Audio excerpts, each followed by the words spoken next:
감사하겠습니다.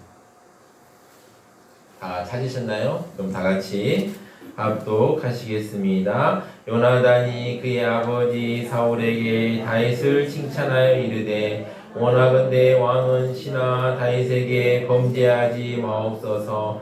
그는 왕께 득죄하지 아니하였고 그가 왕께 행한 일은 심히 선함이니이다. 그가 자기 생명을 아끼지 아니하고 블레셋 사람을 죽였고 여호와께서는 온 이스라엘을 위하여 큰 구원을 이루셨으므로 왕이 이를 보고 기뻐하셨거늘 어찌 까닭없이 다윗을 죽여 무죄한 피를 흘려 범죄하려 하시나이까. 사울이 요나단의 말을 듣고 맹세하되 여호와께서 살아계심을 두고 맹세하거니와 그가 죽임을 당하지 아니하리라. 요나단이 다윗을 불러 그 모든 일을 그에게 알리고 요나단이 그를 사울에게로 인도하니 그가 사울 앞에 전과 같이 있더라. 아멘. 아멘입니다. 성스러운 주일 아침에 거룩하신 주의 지으신 사랑하는 수막기 성도님들 한 분 한 분마다 하나님의 사랑과 은혜와 축복이 넘쳐나시기를 진심으로 축원합니다. 지난 한 주 동안 비가 가끔 오기도 하고 또 바람도 살랑살랑 불었지만 그래도 열기는 식혀지지 않은 것 같습니다. 오늘도 이 더위를 뚫고 이 자리에 오신 사랑하는 성도님들 진심으로 환영합니다. 옆에 있는 분들에게 오늘도 잘 오셨습니다 인사하시기 바랍니다. 오늘도 잘 오셨습니다. 예, 오늘도 참 잘 오셨습니다. 진짜 이렇게 함께 하셔서 얼마나 좋은지 모르겠습니다. 우리가 살다 보면 위기에 처할 때가 있습니다. 우리가 훌륭한 왕이라고 여겨지고 하나님의 사랑을 받았던 다윗도 위기가 닥칠 때가 많았습니다. 다윗은 왕의 사위가 되었습니다. 왕의 딸 공주와 결혼했으니 얼마나 좋았을까요? 그 결혼식 얼마나 훌륭했을까요? 사람들의 인정도 받고 잘 지내고 있었습니다. 그러나 사울은 다윗을 미워하는 마음이 더 커졌습니다. 그래서 사울은 요나단과 그의 모든 신하에게 다윗을 죽이라고 공개적으로 말하였습니다. 여러분 혹시 수배당해서 쫓겨보신 적 있으신가요? 저는 그런 적이 없습니다. 저는 그런 적이 없는데 제가 아는 어떤 목사님이 그 수배당하신 분하고 한 며칠 있어 보신 경험이 있다고 하시더라고요. 근데 이분이 얼마나 스트레스를 받는지 말로 다 할 수 없다고 합니다. 저도 자동차를 이제 운전을 하면서 교통법규를 잘 지키려고 저 아시죠? 저 제 차를 타신 분은 아시겠지만은 신호는 딱 지키려고 얼마나 노력하는지 모릅니다. 정말 최선을 다하는데요. 그래도 가끔 교통위반 딱지가 나올 때가 있습니다. 그러면 딱 보는 순간 가슴이 얼마나 철렁 내려앉는지 모릅니다. 내가 무슨 죄를 지었나 이런 생각 들어서 얼마나 가슴이 철렁 내려앉는지 모릅니다. 여러분, 그런데 다윗을 향했던 그 위협은 목숨을 위협하는, 목숨을 노리는 위협이었습니다. 다윗의 심정이 어땠을까요? 내가 충성하고 잘 모시고 있어 왕뿐만 아니라 자신이 사랑하는 아내의 아버지인 사울이 자신을 죽이려고 할 때 얼마나 힘들었겠습니까? 다윗은 사방으로 그 옥죄어오는 고통을 느낄 때 힘들었을 것입니다. 다윗은 시편 59편에서 이 고통을 노래합니다. 시편 59편 1절에 4절을 보시면요. 다윗의 믹담시 인도자를 따라 알다스에 맞춘 노래. 사울이 사람을 보내어 다윗을 죽이려고 그 집을 지킨 때 나의 하나님이여 나의 원수에게서 나를 건지시고 일어나 치려는 자에게서 나를 높이 드소서. 악을 행하는 자에게서 나를 건지시고 피 흘리기를 즐기는 자에게서 나를 구원하소서. 그들이 나의 생명을 해하려고 엎드려 기다리고 강한 자들이 모여 나를 치려하오니 여호와여 이는 나의 잘못으로 말미암도 아니요 나의 죄로 말미암도 아니로소이다. 내가 허물이 없으나 그들이 달려와서 스스로 준비하오니 주여 나를 도우시기 위하여 깨어 살펴주소서. 오늘 본문의 말씀을 통해서 하나님께서 우리에게 주신 영적 메시지는 무엇일까요? 첫 번째입니다. 성도를 괴롭히는 자들이 있습니다. 참 우리가 성경을 보면 크고 작은 위기의 장면들이 있는데 이 사무엘상 19장 스토리를 보면 위기가 막 연속적으로 일어납니다.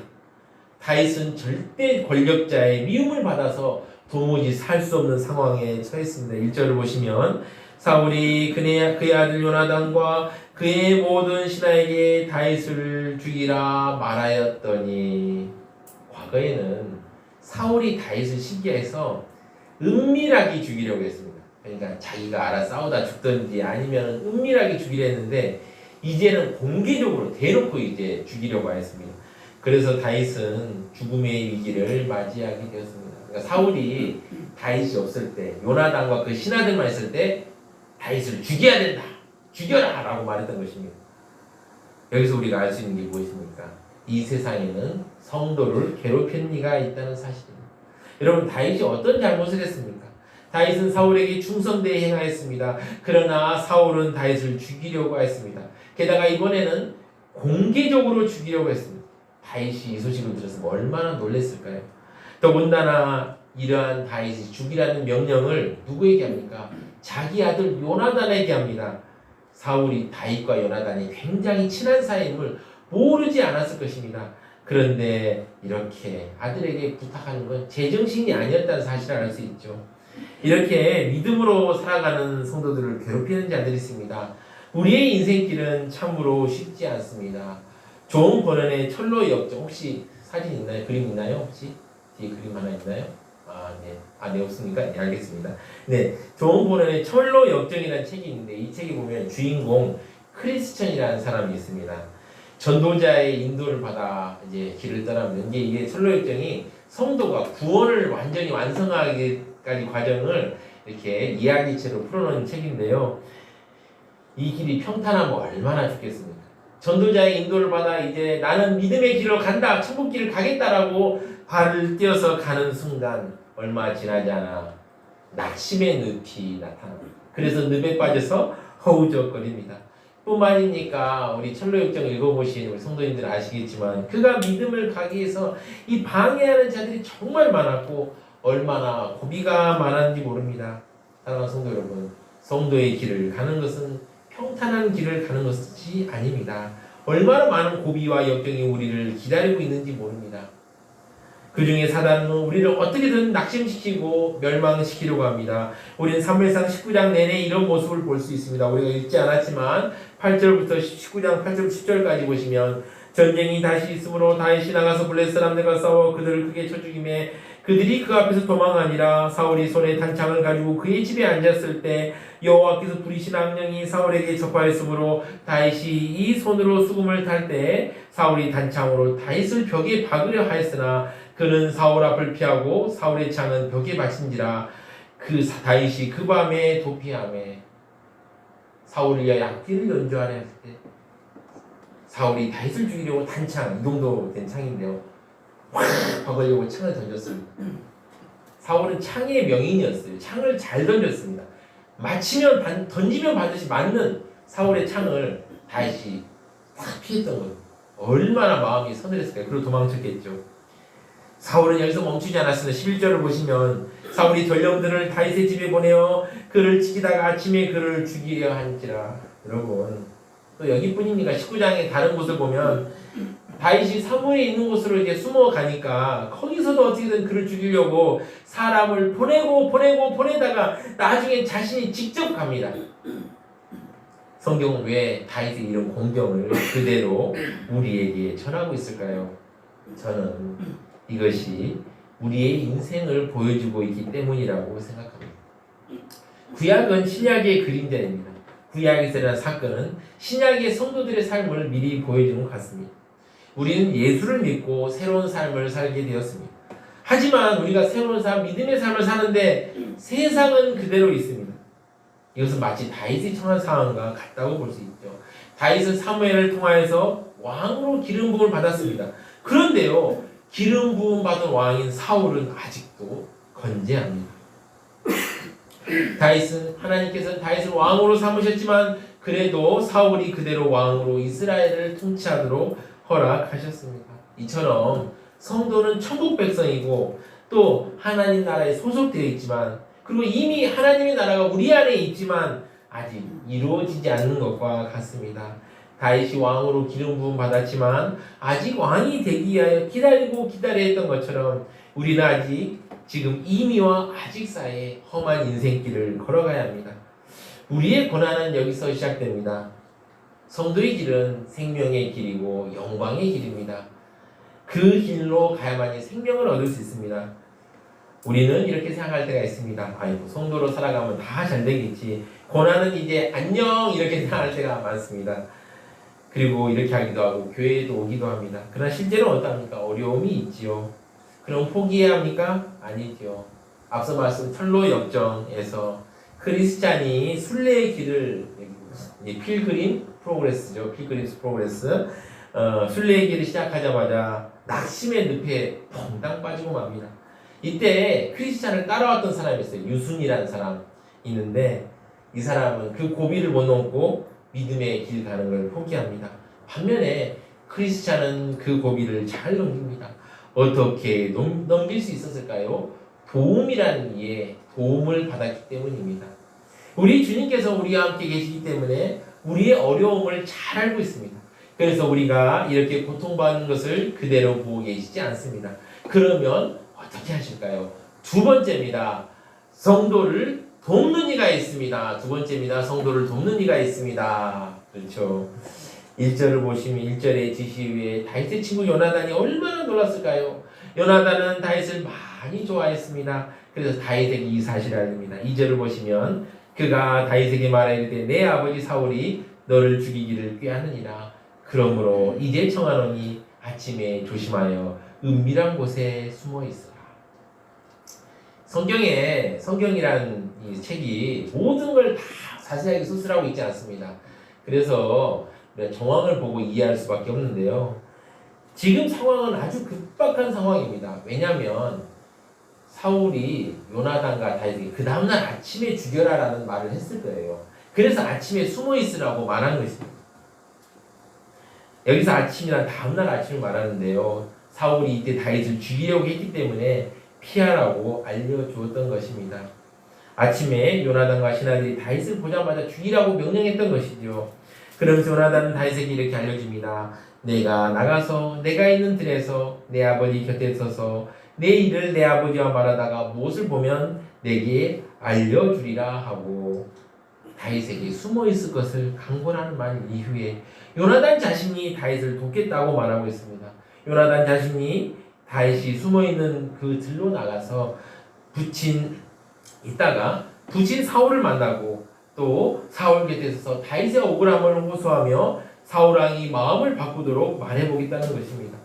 그러면서 사울의 마음이 바뀌면 다윗에게 알려주겠다고 했습니다. 이 다윗이 숨어 있는 들은 어떤 들일까요? 아마 사울이 자주 산책하던 장소일 겁니다. 아침 우리가 유명한 훌륭한 사람들 보면 아침 루틴, 여러분도 다 있으시죠? 아침 루틴이 다 있지 않습니까? 아침에 저는 이제 아침에 일을 시작할 때 커피 한 잔을 꼭 마시고 시작을 합니다. 뭐 블랙이든 밀크든 아무거나 어쨌든 한 잔을 마셔야 시작을 하는데 뭐 그런 것처럼 사울도 루틴이 있었던 것 같아요. 그래서 아침에 산책하는 장소가 있을 거예요. 그 장소들에 숨어 있으라고 말한 거죠. 왜냐하면 거기서 요나단이 사울을 설득시키려고 했던 것입니다. 사실 요나단은 엄청난 용기를 낸 것입니다. 여러분, 누가 왕 앞에서 이렇게 말하려고 하겠습니까? 저 자신도 이런 용기를 내기는 쉽지 않을 것입니다. 여러분, 사울은 왕입니다. 아직 절대 왕정까지 견고한 왕정은 아니지만 그래도 왕으로 사람을 살릴 수도 죽일 수도 있는 엄청난 권력을 가졌습니다. 사울의 지시가 부당하다는 것을 모르는 신하들은 없습니다. 그런데 신하들은 아무 말도 못하고 있었습니다. 누구도 다윗을 도울 수 없는 것 같아 보였습니다. 그런데 그때 하나님께서는 사울의 아들인 요나단의 마음을 감동시켜서 다윗을 도우려는 마음을 주셨습니다. 이를 통해서 우리는 무엇을 알 수 있습니까? 하나님께서는 성도가 어려움에 처하면 그냥 그대로 두시지 않는다는 것을 알 수 있습니다. 우리가 성도로 세상에 살아갈 때 불이익 받는 일이 얼마나 많습니까? 참 우리 세상에서 참 성도 삶을 사는 여러분들 참 생각할 때마다 제가 가끔 가슴이 멍멍해 옵니다. 이 세상에서 살아갈 때 얼마나 힘드실까라는 생각하면 가슴이 먹먹합니다.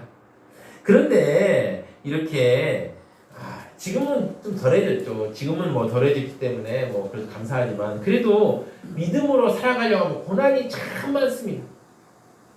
그런데 그렇게 성도가 억울하게 고난을 당할 때 성도를 돕는 이가 있습니다. 우리가 살아가다 보면 억울하고 답답할 때 정말 힘들 때 우리를 돕는 이가 우리를 그 수렁에서 빠져나오도록 우리를 도와주십니다.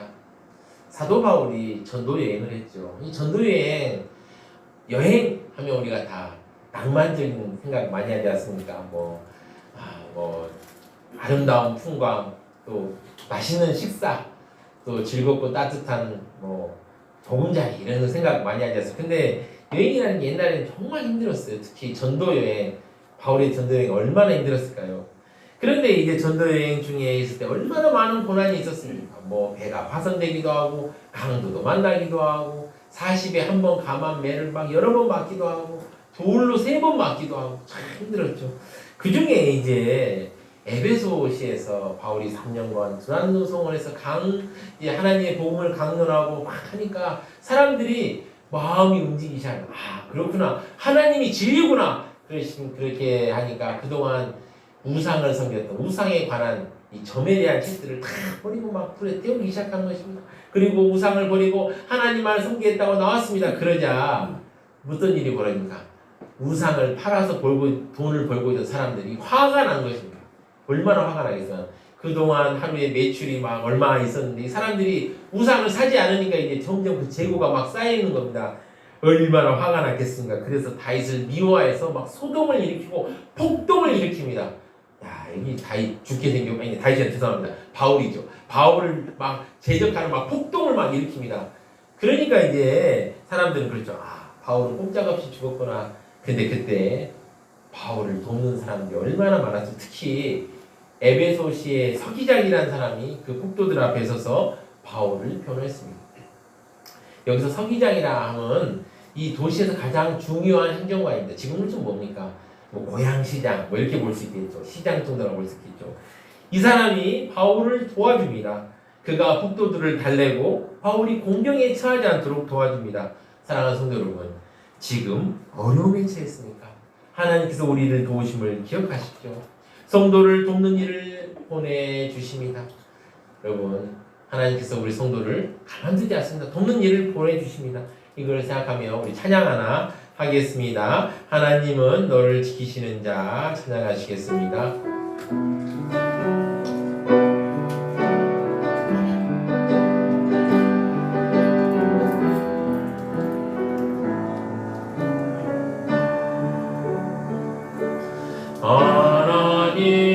하나님은 너를 지키시는 자 너의 우편에 그늘 대시니 낮에와 밤의 날도 너를 해치 못하니 하나님은 너를 지키시는 자 너의 환난을 명쾌하시니 그가 너를 지키시리라. 너의 주님을 지키시리라. 눈을 들어 산을 보아라. 너의 도움 어디서나 천지 지으신 너를 만드신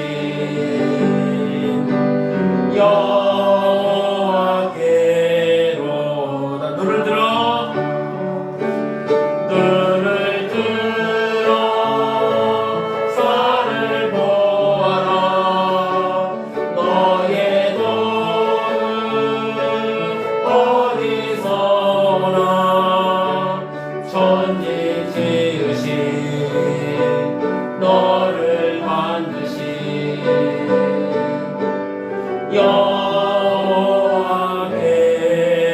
여호와께로다.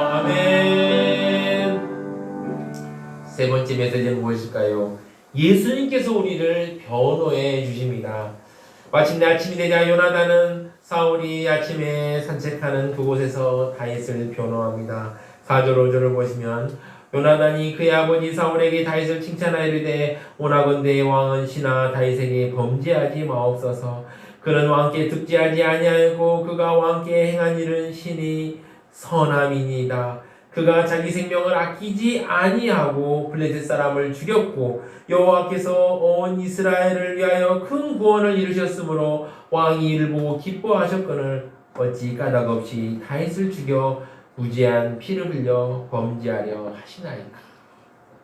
요나단이 이렇게 간절하게 호소하자 사울이 마음을 돌이킵니다. 6절을 보시면 사울이 요나단의 말을 듣고 맹세하되 여호와께서 살아계심을 두고 맹세하거니와 그가 죽임을 당하지 아니하니라.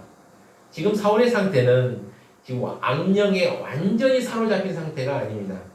원래는 사울은 하나님의 영에 사로잡힌 사람이었습니다. 그런데 사울이 하나님께 불순종함으로 하나님의 영이 떠나자 악령이 사울을 지배하게 되었던 것입니다. 그런데 지금은 아예 사로잡힌 상황은 아니죠. 그러니까 두 마음이 왔다 갔다 하는 상황입니다. 그러자 요나단이 호소하자 제정신이 들었던 것 같아요. 그래서 그 말을 들었습니다. 사울은 여호와께서 살아계심을 두고 맹세하거니와 그가 죽임을 당하지 아니하리라 하면서 다윗의 생명을 보장했습니다. 이렇게 사울이 말하자 요나단은 다윗을 부릅니다. 7절을 보시면 요나단이 다윗을 불러 그 모든 일을 그에게 알리고 요나단이 그를 사울에게 인도하니 그가 사울 앞에 전과 같이 있었더라. 이렇게 다윗은 죽음의 길을 넘겼습니다. 우리 모두는 요나단의 행동을 통해서 우리를 변호하시는 예수님의 모습을 볼 수 있습니다. 요나단은 다윗을 변호합니다. 앞에서 우리가 보았지만 다윗은 왕에게 득죄하지 아니했고 왕에게 행한 일은 심히 선하였다고 말하며 다윗을 변호하였습니다. 이 모습을 통해서 우리는 무엇을 알 수 있습니까? 우리를 변호하시는 예수님의 모습을 볼 수 있습니다. 성경을 보면 사울의 아들 요나단은 아무런 약점이 없는 인물로 나옵니다. 왜 그럴까요? 그가 정말 약점이 없어서 그랬을까요? 그렇지 않다고 봅니다. 그도 인간이라 왜 약점이 없겠습니까? 실수도 많이 했을 것이라고 생각합니다. 그러나 저는 예수님의 모습을 이 요나단을 통해서 보여주기 위해서 성경에서 이런 설정을 했을 것이라고 생각합니다. 물론 예수님께서 우리에게 하신 가장 중요한 일은 무엇일까요? 죄에서 우리를 구원하시는 일입니다. 그런데 예수님께서 이 일만 하실까요? 아닙니다. 주된 역할은 아니지만 친구 같은 역할을 하거나 변호인 같은 역할도 합니다. 요한복음 15장 15절을 보시면 그렇습니다. 이제부터 너희를 종이라 하지 아니하리니 종은 주인이 하는 것을 알지 못함이라. 너희를 친구라 하였노니 내가 내 아버지께 들은 것을 다 너희에게 알게 하였습니다. 예수님 우리의 친구입니다. 진정한 친구는 우리의 마음을 알고 우리의 사정을 이해하지 않습니까? 사람들이 저 사람은 나쁜 사람이야 라고 얘기해도 친구는 어떠합니까? 진정한 친구는 친구를 이해합니다. 그리고 우리가 공경을 취했을 때 다른 사람들은 다 손가락질해도 친구는 위로하고 도움을 주지 않습니까? 예수님도 분명히 우리에게 친구라고 말씀하셨습니다. 예수님은 지금 하나님 우편에 계시고 우리를 위하여 중보하고 간구하십니다. 사단은 우리를 계속 참소합니다. 마치 검사가 수사하고 기소하는 것처럼 사단은 우리를 하나님 앞에서 고소합니다. 고발합니다. 욥기에서 사단이 욥을 참소하였던 것처럼 그렇게 사단은 우리를 모함합니다. 그런데요, 너무나도 든든하게 사단이 우리를 참소하면 예수님께서 우리를 변호하십니다. 로마서 8장 33절 34절까지 보시면 이렇습니다. 누가 하더니 하나님께서 택하신 자들을 고발하리요 의롭다 하신 일은 하나님이시니 누가 정죄하리요 죽으실 뿐 아니라 다시 살아나신 일은 그리스도 예수시니 그는 하나님 우편에 계신 자요 우리를 위하여 간구하는 자십니다. 얼마나 감사합니다. 오늘 말씀을 통해서 우리는 예수님이 하나님의 백성을 위해서 모든 공경에서 우리를 변호하시는 것을 볼 수 있습니다. 우리의 친구 되시고 우리를 변호하시는 예수님을 생각하며 찬양 하나 더 하겠습니다. 예수보다 더 좋은 친구 없네. 찬양하시겠습니다. 박수미 찬양하겠습니다.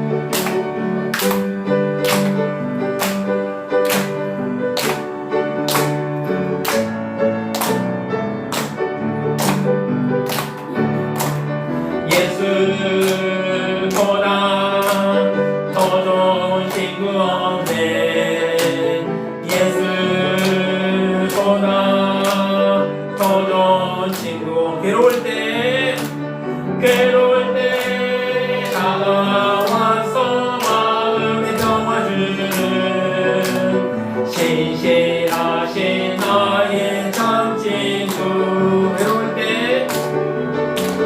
외로울 때 찾아와서 친구가 되어주는 사랑하는 나의 참 친구. 주 예수 사랑하리라.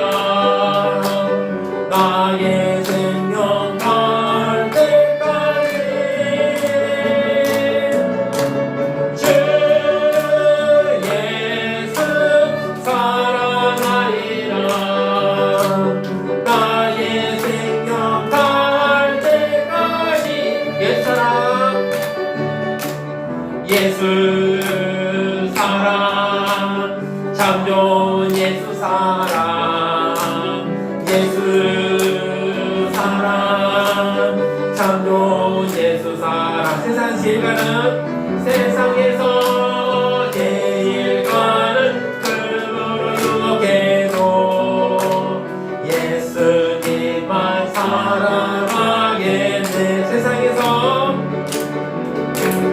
세상에서 제일 높은 명예를 준다 해도 예수님만 따라가겠네. 주 예수 사랑하리라. 나의 생명 갈 때까지 주 예수 사랑하리라. 나의 생명 갈 때까지.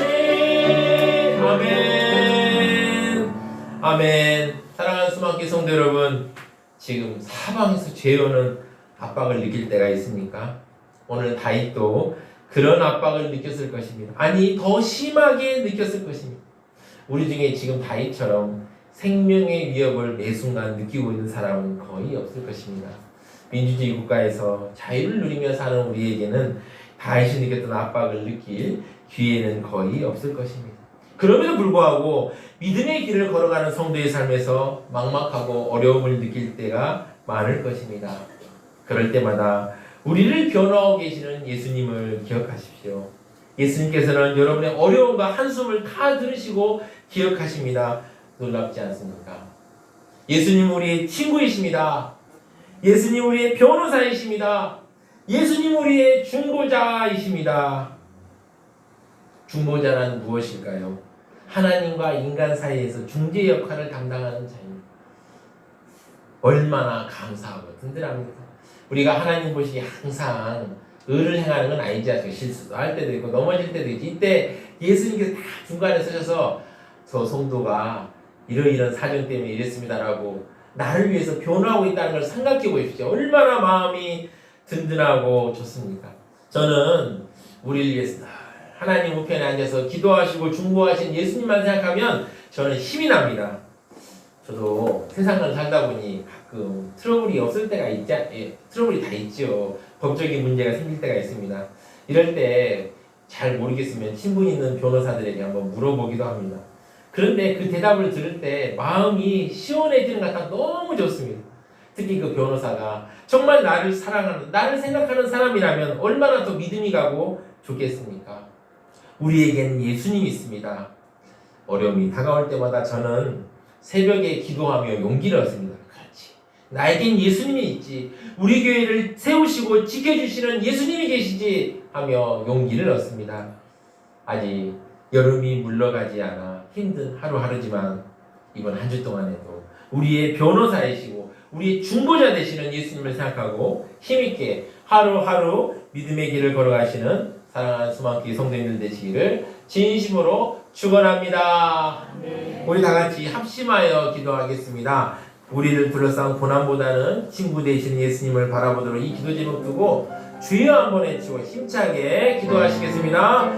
주여 주여 붙잡아 주시고 함께 하시옵소서. 아버지, 우리가 믿음의 길을 걸어갈 때 얼마나 고난이 많은지요. 아버지, 우리를 둘러싼 고난보다는 아버지 친구 대신 예수님을 바라보며 한 걸음 한 걸음 믿음의 길을 걸어갈 수 있도록 주여 붙들어 주시옵소서. 우리의 친구 대신 예수님이 아버지 우리와 함께 하시고 우리의 고통과 우리의 괴로움 아버지 함께 하심을 압니다. 붙들어 주시고 세상 사람들은 우리를 버려도 아버지 주님 우리를 버리지 않음을 알게 하시니 감사합니다. 우리가 예수님만 의지하며 오늘 하루도 아버지 이번 한 주도 아버지여 믿음의 길을 아버지 힘차게 걸어갈 수 있도록 우리 성도들을 붙잡아 주시고 함께 하시고 은혜 베풀어 주시고 같이 하여 주시옵소서.